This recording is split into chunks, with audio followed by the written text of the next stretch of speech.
Okay, good morning everybody, and could I just say it's an honour and a privilege to be here as well, and also give my congratulations to the conference organisers for put on a two-day, very impressive looking programme, so hopefully you're all going to enjoy yourselves. Just a few words before I start about Pennon, because I'm probably conscious that not many people will be fully aware with what Pennon is. And Pennon is quoted on the London Stock Exchange. It's on the cusp of the FTSE 100, so about 110, 115 or something like that. It's focused exclusively in the UK, and it's focused exclusively on water and waste management. And it has water through South West Water, regulated water company, Bournemouth Water, and also in preparation for Saturday, the Pennon Water Services, the non-household retail operation, which is a joint venture with South Staffordshire. In terms of waste management, it has the company called Viridor. It's the largest British waste management company operating here in the UK. I say British because the two competitors to us are Veolia and Suez, and they are larger than Viridor Waste Management. But that's what we are. We're on the London Stock Exchange. Our shareholders are very, very typically UK pension funds. So if you're in a pension fund, I guess you might well be, your fund manager will almost certainly, very likely to be an investor in Pennon. So you are very likely to be my shareholders, albeit in a little space. So what I'm going to talk about today is water, not the broader Pennon portfolio. So water, and I'm going to talk about what I think is an unprecedented change that's happening in the water industry as we speak. And it feels a little bit like an earthquake is happening in our industry.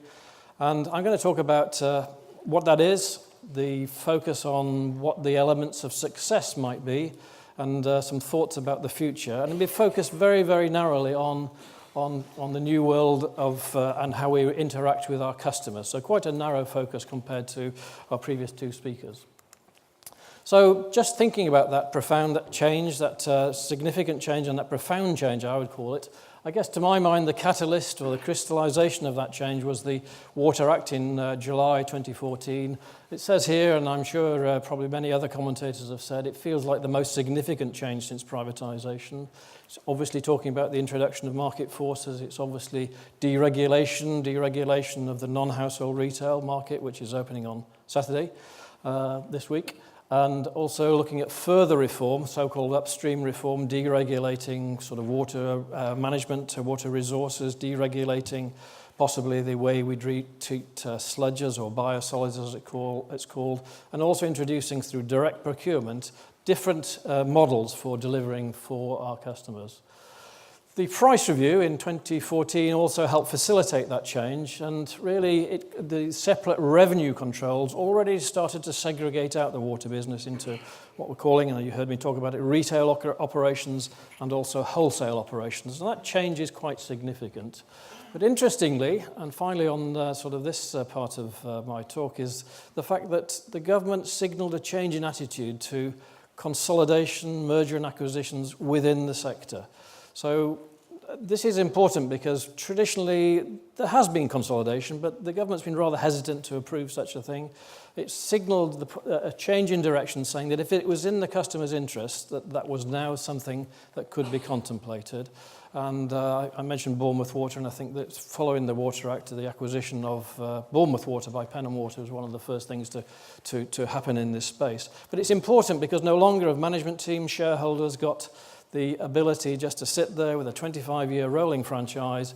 There's an ability to have better performing, weaker performing organisations, and management teams shareholders need to be a little bit more on their toes going forward, and that's a significant change which I'll develop a little bit later.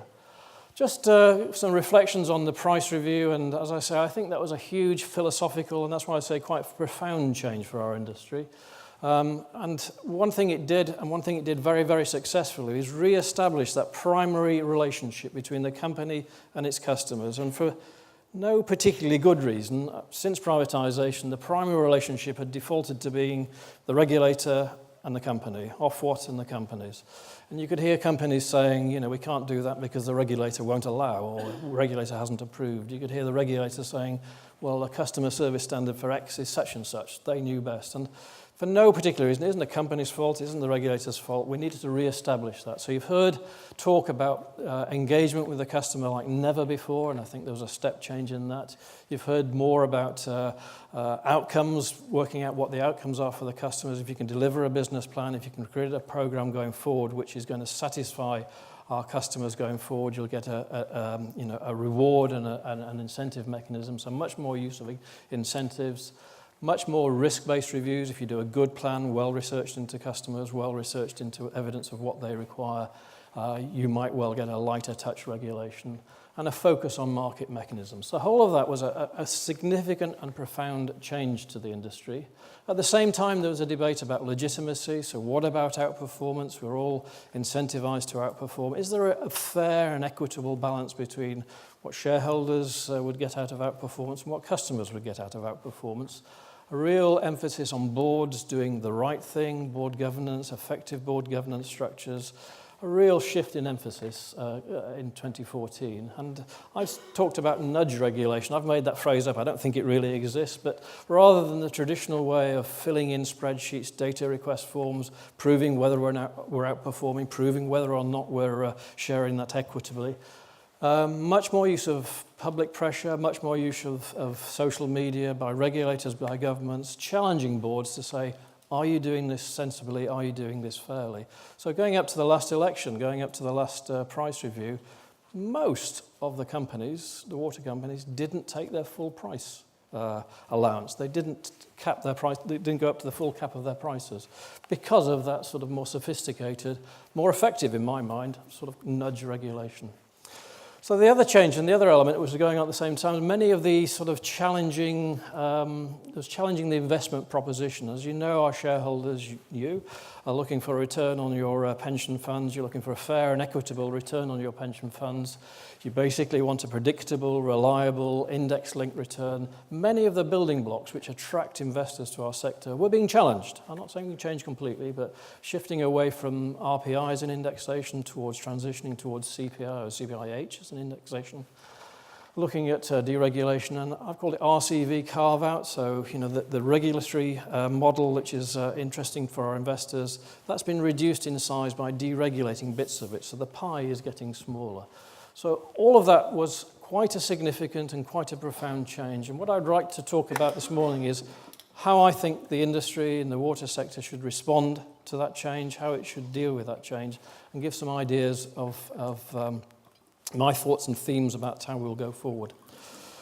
And I guess when I do that, the obvious places to start is what do customers want, what do customers think? And I've got to say the thesis is probably trying harder about what we've been doing for the last 25 years or so is probably not going to be enough. We need to do something as a step change or fundamentally different. So in terms of what customers prioritise, and you may or may not be able to read all that text there, but it doesn't really matter. But there's lots and lots of research, industry level. This happens to be the company, South West Water's business plan, customer research, lots of research of what priorities customers have. So there's no surprises on here, clear and reliable drinking water. It's talking about resilience, both in flooding and in droughts, something to do with climate change, something to do with protecting the environment. Interestingly, how we interact with the customers is a priority for the customers, so being responsive to customers, and also benefiting the community, how we work as a regional infrastructural player, how we react and work with the community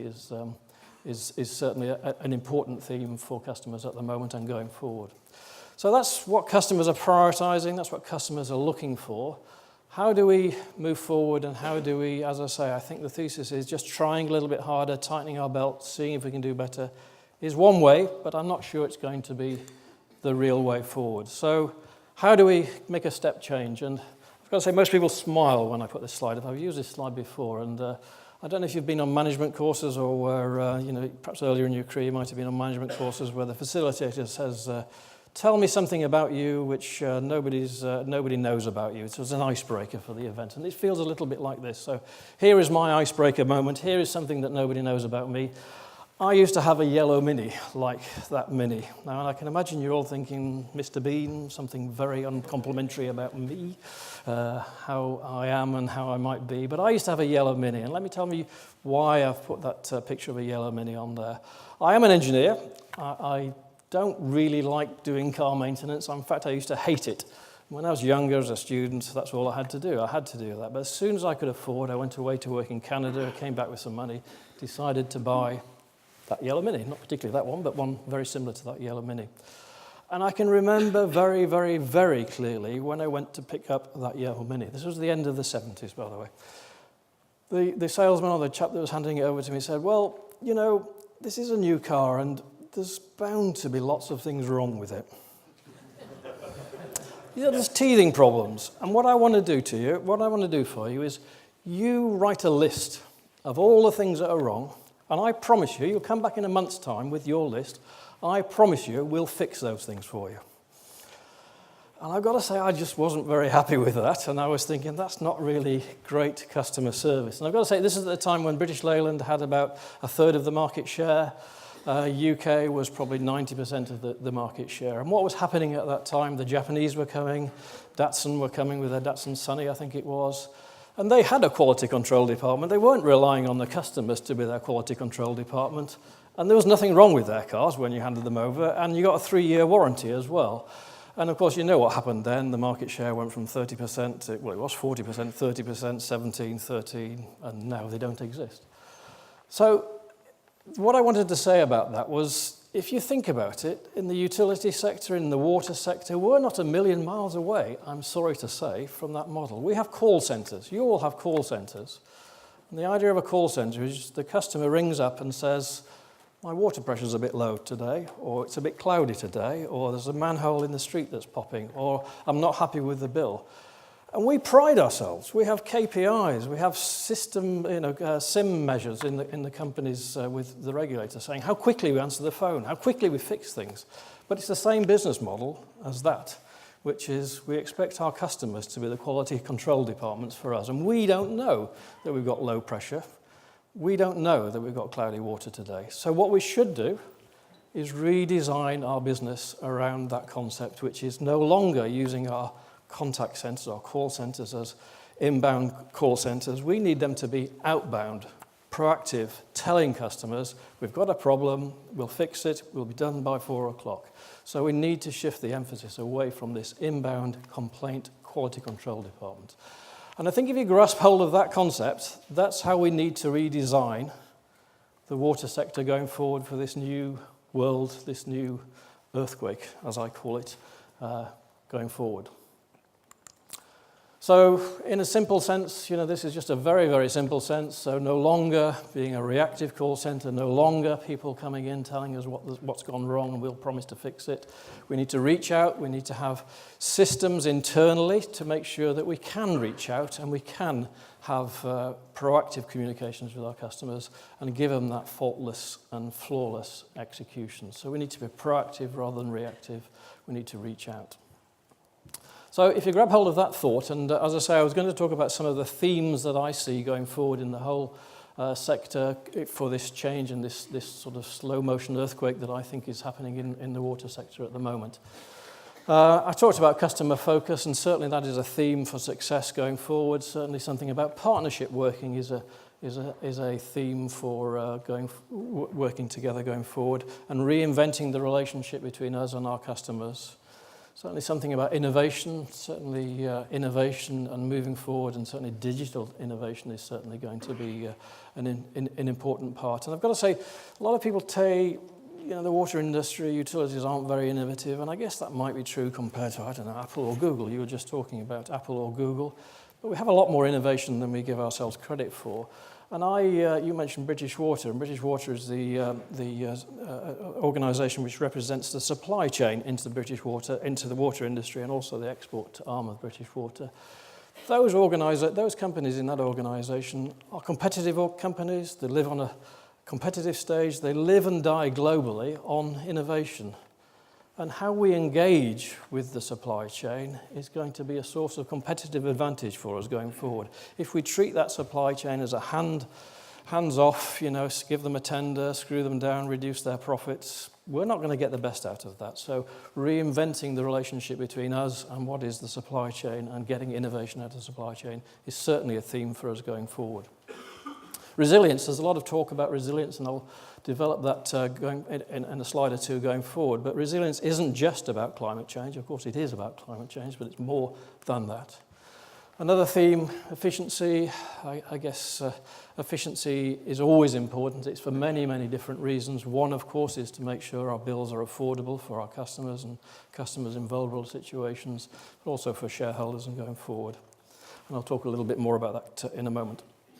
And finally, one thing we mustn't forget is the investment case. And as I say, you as shareholders, you want to put your money into a pension scheme, you want your fund managers to make sure you get a decent return, and fund managers have opportunities to go elsewhere.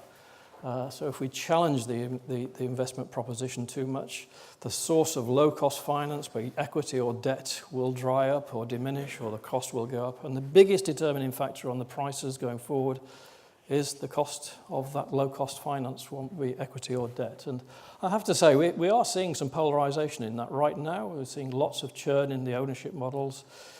We talked about Bournemouth. Bournemouth was owned by a Singapore company, decided to exit the UK water space. You've seen Thames selling. Macquarie from Australia have sold the last 26% in Thames Water quite recently. Bristol Water, a Canadian investor, decided to exit from the UK water space. South East Water, an Australian investor again. These have all happened within the last year or so. There's speculation that something similar might be happening to Affinity. I don't know if that's just true, but it was in the Sunday Times the other day, and so forth. And in our shareholders, they move on a daily, hourly basis. We've seen some long-term main shareholders decide to exit. Of course, there are new people coming in, so it's not all gloom and doom, but we just need to keep hold of that investment proposition. So, just developing those themes very, very briefly and thinking about what it means, and we've talked about innovation. Nicola's talked about innovation and digital as being a platform for the future. If we're going to have that reaching out, that proactive, informing customers when there is low pressure rather than letting them tell us, we have to have a good customer interface outwards, but we also have to have good interconnectivity with all our information systems within the business. So they need to be more focused on reliability-centered maintenance and more ability to give us predictive information rather than reactive information. It means a re-engineering of the business model within what is now the wholesale business. So I talked about digital interface. We're going to have to up our game. I mean, I think all of the utility companies have upped their game in terms of their interface with the customers. I've got our company's had a smart app. I think it was the first to introduce one as back in 2011, 2012, and it's got full functionality. You can do a meter reading, you can pay your bill, you can find out what your water usage is. It can give you an alert to say you're using more water than you were before. You might want to check on whether or not you've got a leak. Give you real-time information about operational assets, operational activities in your area. It can even give you real-time information on whether the bathing water's impacted at the moment and what the bathing water quality is. But that's just an example. We need to do a whole range more of that, and I think we're only just starting to scratch the surface. I talked about working in partnership, and we are regional monopolies, but we are infrastructure providers, and we need to think about not only delivering a business plan for our customers, but engaging with our customers. It is their business plan because it's their priorities, but helping us deliver with local communities. So this is going to be a source of differentiation, a source of success in the new world. I've talked about the supply chain. I've talked about working with community partnerships. So, for example, helping vulnerable customers with things such as local housing associations and so forth. Working to protect the environment, so no longer building more and more reservoirs, more and more water treatment works, pouring more and more concrete. If you can work with the environment in sort of catchment management solutions in partnership with local landowners and wildlife trusts and so forth. So that's a theme for the future.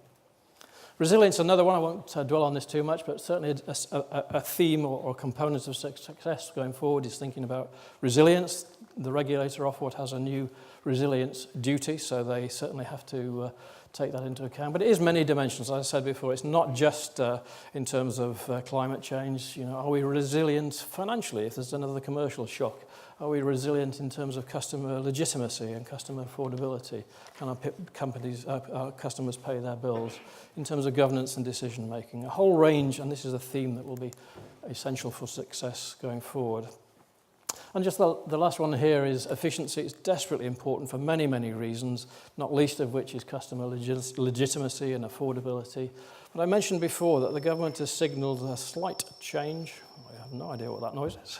A slight change in terms of its attitude towards consolidation within the sector. And the regulator has deliberately talked about differentiating returns. So, if you deliver what your customers want, you get a higher return than if you don't deliver what your customers want. And clearly there's a differentiation, and that's an Ofwat chart there, which shows that the returns in terms of return on regulated equity, it's a RORE measure, shows quite significant differentiation. The yellow line is what sort of the baseline is that's allowed at the last price view. Above the line is you're outperforming for your shareholders and your customers. Below the line, reverse. And you can see there's quite a bit of differentiation there. And it means management teams have to be much sharper and much more focused, and owners will take views on that. I've got to say, I don't mind putting this slide up because number one is South West Water and number two is Bournemouth Water, but my colleagues hate me putting it up, but I dare say next year we'll be in a different position, but at the moment I'm quite happy putting that one up. But clearly in a changing world, being the lowest cost provider is absolutely essential for going forward. So just to wrap up, and those are some of the themes I think which is going to be essential in the new world, this new world of water that we're approaching.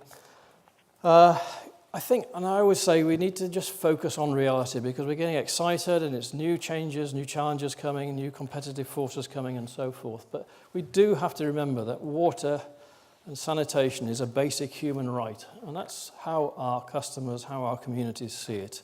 And we must never forget the responsibility that we have in terms of that basic human right. And I've got to say, just moving down the road of treating it more like a tradable commodity does challenge our customers and our communities, saying, is this right and is this legitimate? So that's a path we're going down. I don't say there's anything wrong with it, but I just say there's as a thought. We also have great emphasis on engaging with our customers like never before, and the whole industry has responded to that challenge. Many, many focus groups going, asking customers what they want. I've got to say, Bazalgette didn't build all those sewers with a focus group. There was some visionary, entrepreneurial, admittedly, visionary leadership required. So there isn't just a role for focus groups and researching customer preferences. There's more to do with us leading the industry as well. And finally, I would just say that the nature of a regulated utility, certainly in the water space, and I believe in the energy space as well, is changing. We have more of a virtual utility. As I say, we rely on the supply chain. All the capital program is outsourced. Largely operations are outsourced. Very large amounts of operations are outsourced, whether it be network management, whether it be the equipment we put into sewage works and so forth. Those are subject to contractual arrangements, and the utility is much more of an integrator rather than the provider of all the services in-house. And we are regionally based, and we are, you could see and speculate going forward in maybe a decade or so that the division between energy and broadband and telecoms and water is perhaps broken down, and you might have more integrated regional infrastructure players. And going back to local shareholders, you invest through your fund manager with somebody in the city who makes a nice profit out of it all. There may be the concept of having more direct shareholder involvement in these regional infrastructure players and the concept of this consolidated virtual utility. This may well be where we're going, but not in the immediate future. So just a final slide then, just to wrap up and just to finish. Customers of the future will be much more individualistic. There will be much more choices. They will be much more tech savvy. They will expect a more straightforward communication. Ethics and business values will be much more important going forward. And therefore, the utility and the customer of the future needs to be pushing the frontiers of all of the themes that I've just been talking about and some others. And I've got to say, reaching out to customers is a little catalyst of keeping your mind around that concept and then driving the rest of the business from that.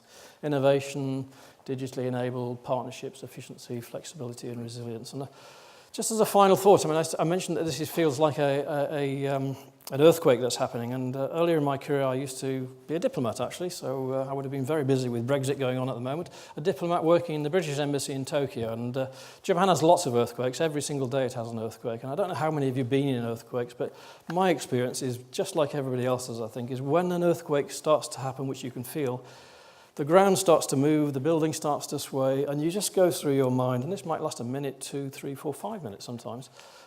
Is this the big one? We're due a big one. Is this the big one? And usually it passes, and usually you're okay. But sometimes the building really starts to shake. Things start to fall off the walls, windows start to crack, doors start to cut, and you get a big earthquake. And I'm just feeling where we are at the moment in the water industry. We're in that slow motion phase where it's wobbling. We're not quite sure where we're going. It's probably going to be all right, but there's a big change coming, and I think the industry needs to be ready for that big change coming. Thank you very much. That's all I wanted to say.